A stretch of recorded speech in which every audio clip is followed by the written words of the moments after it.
Assalamualaikum warahmatullahi wabarakatuh. Perkenalkan, nama saya Viola Esara Sunita.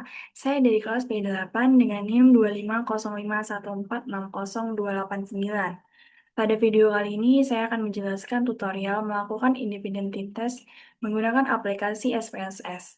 Data yang digunakan merupakan data latihan metode penelitian atau metopen yang telah diberikan oleh dosen. Pada tutorial ini, saya akan menjelaskan langkah melakukan independent test serta cara menginterpretasikan hasil output pada SPSS. Tujuan dari independent test adalah untuk mengetahui apakah terdapat perbedaan rata-rata antara dua kelompok yang berbeda. Uji ini termasuk uji parametrik sehingga biasanya dilakukan setelah data dinyatakan berdistribusi normal.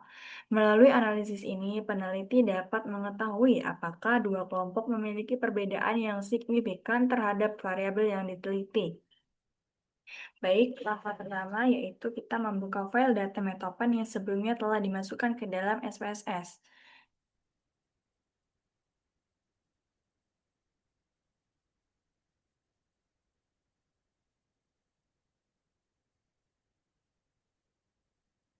Baik, setelah data terbuka, selanjutnya saya akan melakukan independent test pada salah satu variabel penelitian.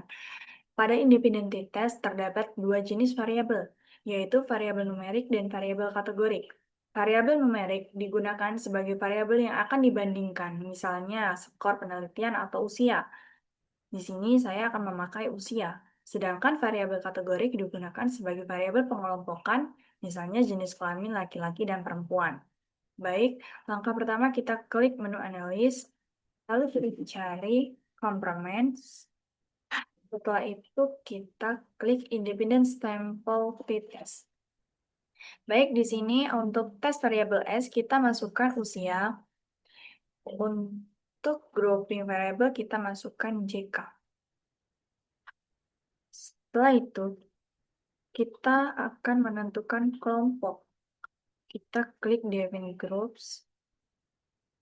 Baik, sebagai contohnya untuk kode grup 1 kita pakai untuk laki-laki, grup 2 kita pakai untuk perempuan.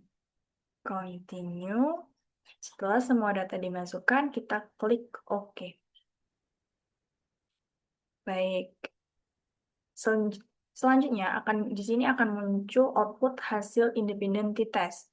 Pada output terdapat dua tabel utama, yaitu ada grup statis. Pada grup statis, ditampilkan jumlah responden pada masing-masing kelompok, nilai mean atau rata-rata standar deviasi, dan standar error. Melalui tabel ini, kita dapat melihat rata-rata masing-masing kelompok yang dibandingkan. Baik, selanjutnya pada tabel independent sample test, terdapat nilai Leibniz test dan nilai t-test. Leibniz test digunakan untuk melihat homogenitas varian data.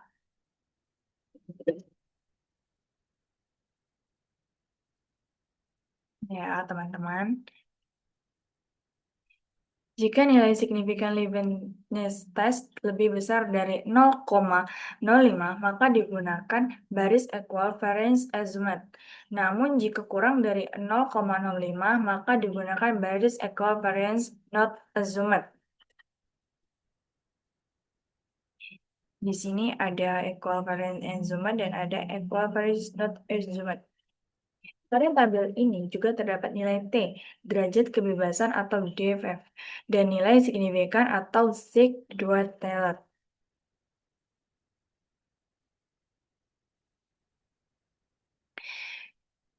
Aturan interpretasi independent test yaitu jika nilai signifikan atau sig2-tailored kurang dari 0,05, maka terdapat perbedaan rata-rata yang signifikan antara kedua kelompok.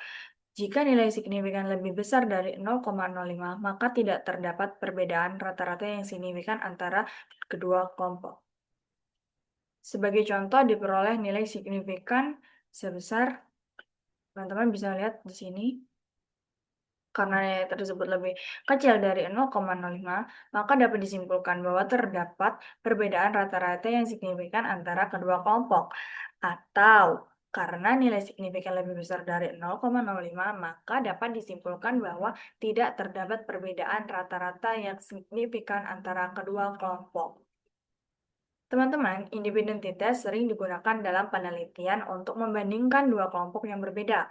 Analisis ini membantu peneliti mengetahui apakah suatu perlakuan atau karakteristik tertentu memberikan perbedaan terhadap hasil penelitian.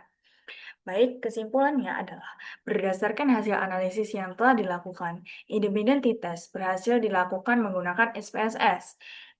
Hasil output menunjukkan nilai rata-rata masing-masing kelompok, nilai hitung, serta nilai signifikan. Melalui hasil tersebut dapat diketahui apakah terdapat perbedaan rata-rata yang signifikan antara kedua kelompok penelitian. Baik, sekian tutorial mengenai independentitas menggunakan SPSS. Jika ada kesalahan, saya mohon maaf yang sebesar-besarnya. Terima kasih atas perhatiannya. Saya ucapkan wassalamualaikum warahmatullahi wabarakatuh.